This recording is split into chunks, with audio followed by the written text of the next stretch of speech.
innovation was one of your top priorities. And I should have solved it then, right?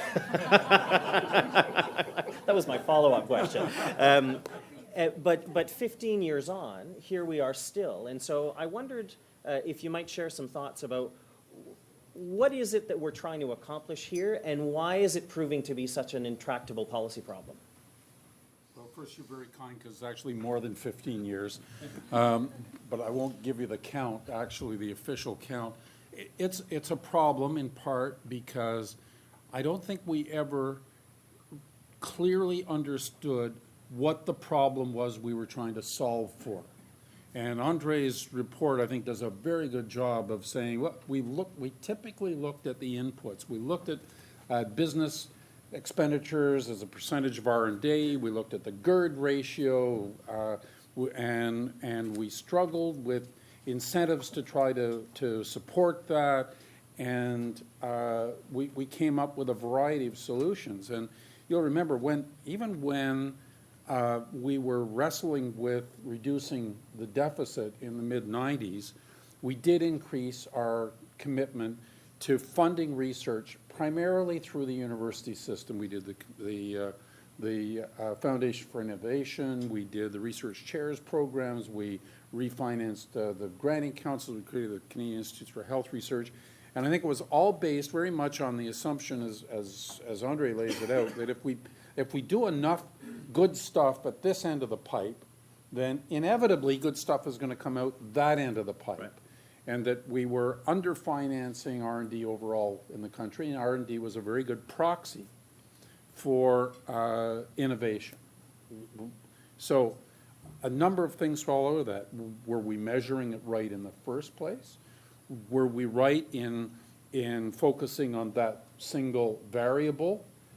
Were there other factors at play that we couldn't really necessarily appreciate? And I think what comes to light in Andrei's report and others that have been done subsequently to my time in office is that there are a lot of moving parts here. Part of it is undoubtedly is the competitive environment that some sectors in Canada face.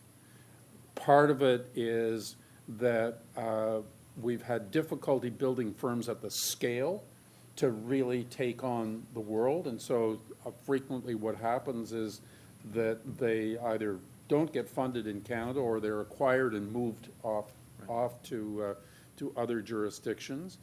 We lost one of our big generators in Canada, which was Nortel. I mean, which is not to argue one way or another about whether we should have done something to save it, but to say, when one company does 25% of your private sector R&D and is a huge vacuum cleaner for buying innovation from lots of other companies, it's really bad to lose it for whatever reason you lost it, and we did. So I think there's a combination of those things, but the one thing that I'd really stress, wearing the hat that I now wear in the Business Council, if it were true, and Andrei makes a case that it wasn't actually true, that it was quite rational, but if it were true that business didn't get what's going on in the world, that day is over. There is not a company that is in our membership that doesn't worry about who's going to Uberize them.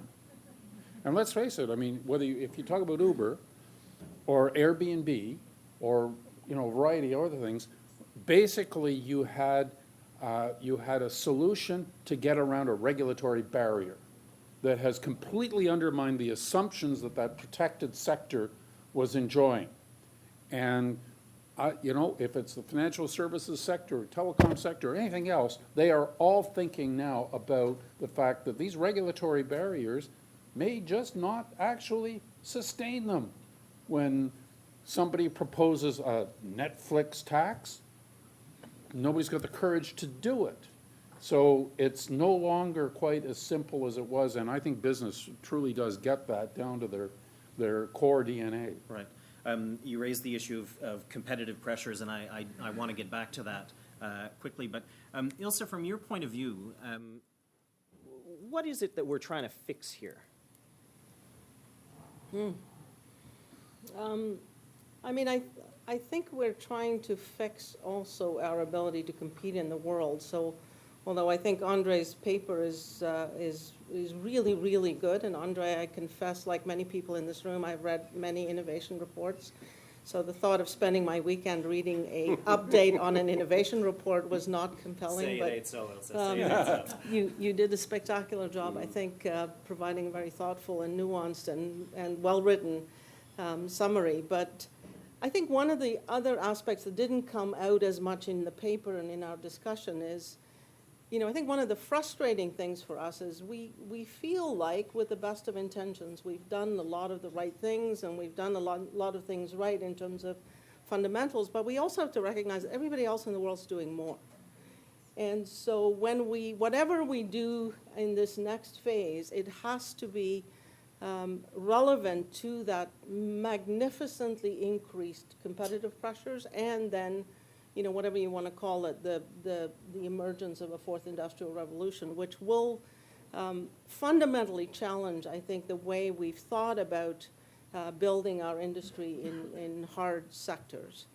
I do also think, as much as the Jenkins report delivered on its mandate to look at the lens of business R&D, and the subsequent interventions on NRC, on IRAP, on the venture capital pieces, there is a much broader based innovation agenda that is also not really touched in this dialogue. So, and we've heard the minister talk about,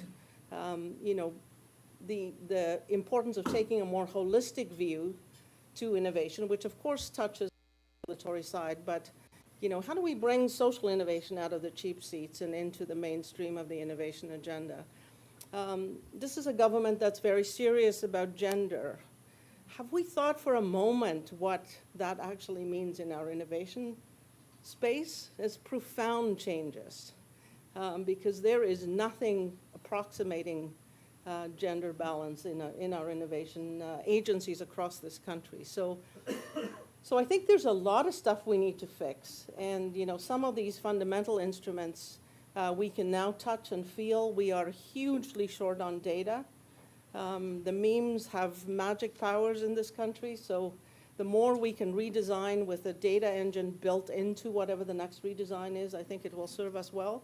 But let's not just get bogged down in the tech side, but think more holistically about, if we're serious about inclusive growth, what that means from an innovation agenda perspective. That's an excellent point. Iain, in your work at Communitech, one might say you're on the front line of innovation and supporting businesses, but also in the work and the contribution that you've been making to advisory committees, to ministers at the provincial level in Ontario and federally, also give you that kind of macro policy perspective. So if you were providing advice to the government as it thinks this through, where would you start?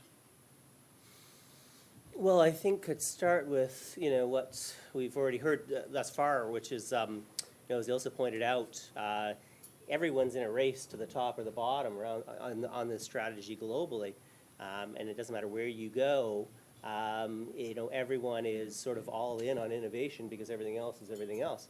And so I think the place to start is really, I would say, we're going to have to do some things that are probably uncomfortable.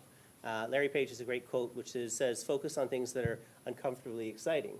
And I think it's time for us to undertake some of those uncomfortably exciting things, because we're not going to, the incremental stuff has been tried. And I think all of us have had experience with the fact that with great intentions, the incremental stuff didn't deliver.